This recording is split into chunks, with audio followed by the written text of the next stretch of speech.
नमस्कार जय Jagannath welcome back my channel मु शुभश्री। आज चैलेंज रो सेकेंड दिन 4टा अलार्म देइथिली किंतु 3:30 रे निद भांगी जाइतला। आमे जदि किछि भी कथा ना राति रे भाबी कि सोइबा जे मते काली जल्दी उठियार अछि आ एई सब काम मोर करिवार अछि, हमर अवचेतन मन ना ताको अलार्म देबा पूर्वरु ही उठाई देताय। उषुम पानी 3 ग्लास पीथिली आ किछि समय बाहर बसिथिली। सकाळर ठंडा ठंडा पवन आ सुनसान परिवेश ना बहुत भल लगुला। निज सहित किछि समय बितेबा तापर मुह धोई काम लगी पड़ी। 4:30 रे पानी आसी जाइतिला। पाइप लगाई दे गछरे पानी देइतिली। तापर कपड़ा भेदी देइतिली। मोर पानी भरिबा सरू सरू कपड़ा भी भेदी जाइतिबो आ सफा करिया पय भी सुविधा हेबो। सबु धुआ धुई करी पानी भरी देइतिली। एठी ना हमर सकाळे गोटे टाइम ही पानी आसीताय, सेति पय सबु भरिक रखिबाकू पड़िथाय। पानी भरी सारिबा परे कपड़ा सफा करी सुखाई देइथिली।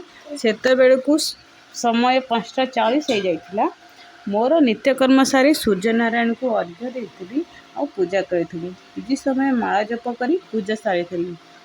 रेडी होइथिली मॉर्निंग वॉक पाई। बाहर आसी देखला बेलकू अंधारिया देखा जाउची, जेपरी वर्षा हेबो। कोन करिबी, ये वर्षा को भी तो एई समय आसीबाकू थिला। तथापि मु कहली देखिबा कोन हेउची। आगो को पुणी जेमिति गार्डन में पहुंचली वर्षा कुआडे पला। भलरे गार्डन ने राउंड मारिकी घर को आसीबा समय रे वर्षा चालू हो गला। पुणी शीघ्र शीघ्र घर को पळाइनी से रुमाल टाकू मुंडरे पकेई दी घरे आसी किछि समय रेस्ट नहीं एक्सरसाइज करथिली। सूर्य नमस्कार 10 टाइम। एठी गोटे कथा कहूची, जदि वेट लॉस करबा को चाहूथिबे ना तेबे सूर्य नमस्कार आपण माने वेट लॉस करि परिबे। तापरे आउ किछि एक्सरसाइज करी कपाल भारती अनुलोम विलोम आउ 10 मिनिट रे मेडिटेशन ने मोर एक्सरसाइज कंप्लीट करथिली। 8टा रु 11टा पर्यंत मोर बहुत सारा काम रहता है, जेपरिक श्रेयान को उठाइबा, गाधोई देवा, टिफिन बनैबा, टिफिन पैक करवा, ब्रेकफास्ट समस्त को देवा, निजे ब्रेकफास्ट करवा, घरर साफ सफाई। से वीडियो बनैबा मो पाखे संभव हो पारि न। समस्त जाई सारला परे सब काम कर सारला परे 11टा फ्री हो जाए थाए। तापरे श्रेयान को 1 घंटा पढ़ाई थाए, तार होमवर्क कराई थाए। तार सरला परे मु पुणी बुक रीडिंग करि थाए 4 रु 6 पेज। जदि आमे काहाकू भल साथीटे करबा को चाहू थाए ना, ताहले आमे सामने वाला लोक पाई किछि करबा को पड़ी थाए। एपरी काम जो काम रे समय आ भल विचार रो जरूरत पड़ी थाए। आ आमे अन्य लोकंकर मन जितिबा को हेले ना उत्साह सहित देखाबा बा मिसिबा दरकार। कोनोसी लोक जेबे फोन ने कथा हुए ना तेबे हेलो कहि थाए। हमकु एपरी हमर कथावार्तार शैली प्रदर्शन करबा दरकार जे सामने वाला लोक को जेपरी लागे जे आमे तांको सहित कथा होई बहुत खुशी होउचंती।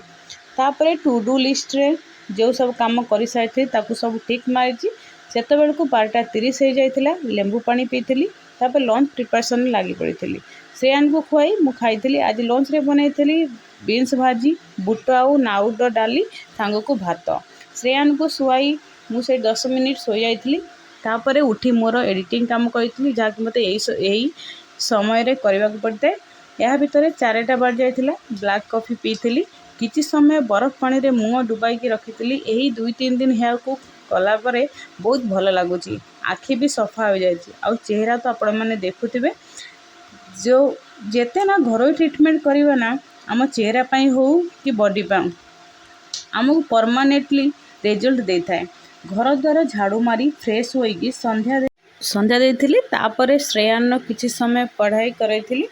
2टी रुटी आ खरा बेलर डाली सहित मोर डिनर कंप्लीट करथिली। राति 10:30 रे मोर जर्नल लिखिथिली। आ तापर नड़िया तेल रे पादर किछि समय मसाज करथिली, जहा फल रे रात रे भल निद आसीताए। आज पई एतिकी रोजी पुणी देखा नेक्स्ट वीडियो रे। जय जगन्नाथ।